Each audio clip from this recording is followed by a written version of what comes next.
Turn now to Trump's clash with Democratic governors. Joining us now from Albany, New York, is the governor, Kathy Hochul. Good morning to you, Governor. Good morning. I know you were just here in Washington and you met privately with President Trump. In the past, you've said the relationship doesn't have to be adversarial. Was your meeting with him adversarial, and what was your top message? It wasn't an adversarial meeting, but I was very clear, especially after I found that the Trump administration had ended a program that was put in place, congestion pricing, by the duly elected members of our legislature representing the voice of the people. And with a tweet, he claims that he is the king and therefore he has the power to destroy it.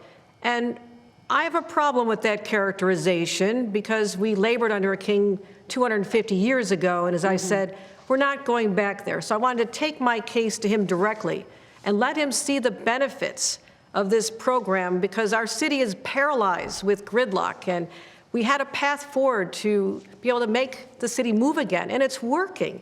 I wanted to just have that opportunity to convey that, but I don't know that we're very persuasive on that front, but that's okay. The people of my state need to know I'm willing to take the fight wherever I have to. So just to explain for our audience, congestion pricing, you're talking about this $9 toll you put on people driving into lower Manhattan below 60th Street.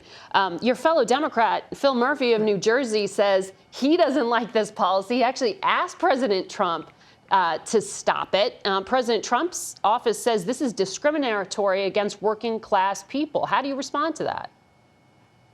I respond this way. With all due respect to the state of New Jersey, they do not tell us in New York what to do, nor does Washington when it comes to policies that we believe are going to reduce congestion, move along vehicles, emergency vehicles are moving faster, air quality is improving. So I have arguments that are important, but no one else should be able to second guess us, because that's not how our system of laws and states was set up. I'm the governor of New York. I will deal with the internal issues before me without interference from New Jersey or indeed the federal government. So this is going to the courts? Oh, yes, it's going to the courts. And I believe we'll be victorious in the courts, and this program will continue. You know, this is not the only standoff between the state and federal government and the tension here. I know you were in Washington with other governors who were meeting with the president this week. Federal funds account for about 40% of your state's budget. President Trump is threatening to withhold federal funds to governors in order to force compliance with his agenda. Here's what he said to the governor of Maine. Take a listen. Is Maine here, the governor of Maine? Well, down here. Are you not going to comply with it? I'm complying with state and federal laws. Well, we are the federal law. Well, you better do it. You better do it, because you're not going to get any federal funding at all if you don't. That was about transgender athletes on girls' sports teams. Are you Democratic governors going to start to work together on this? Is there legal pushback? What he is doing is, they've described it as flooding the zone.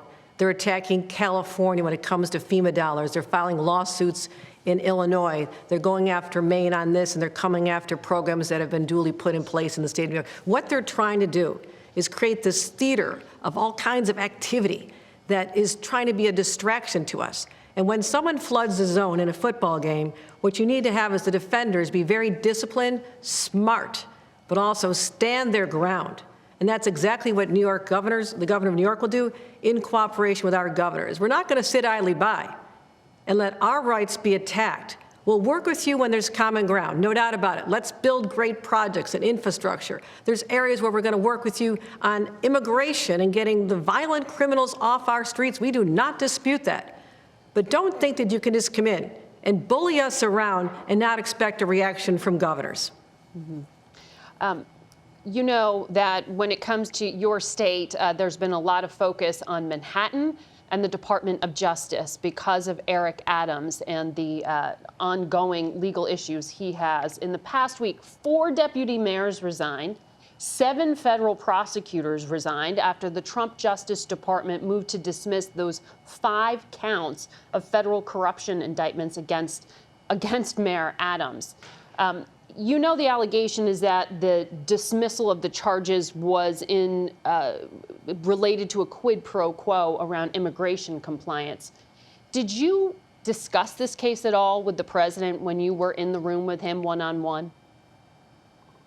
No, I did not. In fact, we're waiting for the decision by a judge on whether he's going to accept the recommendation for a dismissal. So that's still in litigation. But I will say this.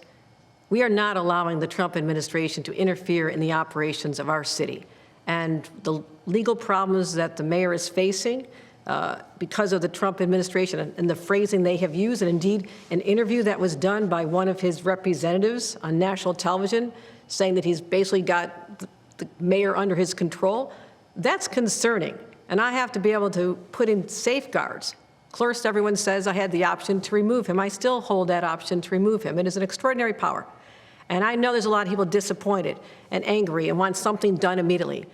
But I will always stand on the fact that we are a nation of laws. And one individual, the governor of New York, should not use her voice and her will to override the will of the voters. We have an election in a few months in a primary. I'm going to let the voters decide, but I'm also going to be very cognizant. I need to keep an eye on this situation, especially the way the Trump administration has telegraphed that they want to get into our operations. And I have to be the firewall to stop that. So having said that, does that mean you do believe there was a quid pro quo understanding with Eric Adams? I am going by what the perception could be. I cannot let the integrity of the administration in the city of New York be undermined by perception that the Trump administration actually created. They created this perception. The reality I will never know. But as long as there's the faith of New Yorkers that has been undermined by what the Trump administration is doing, is trying to give the appearance of holding the city hostage, that's exactly what they're trying to do. Again, they're trying to create chaos. But we have to be smart as Democrats and as leaders and parse through all this and just go do what's right. That'll always be my North Star. Governor Hochul, thank you for your time this morning.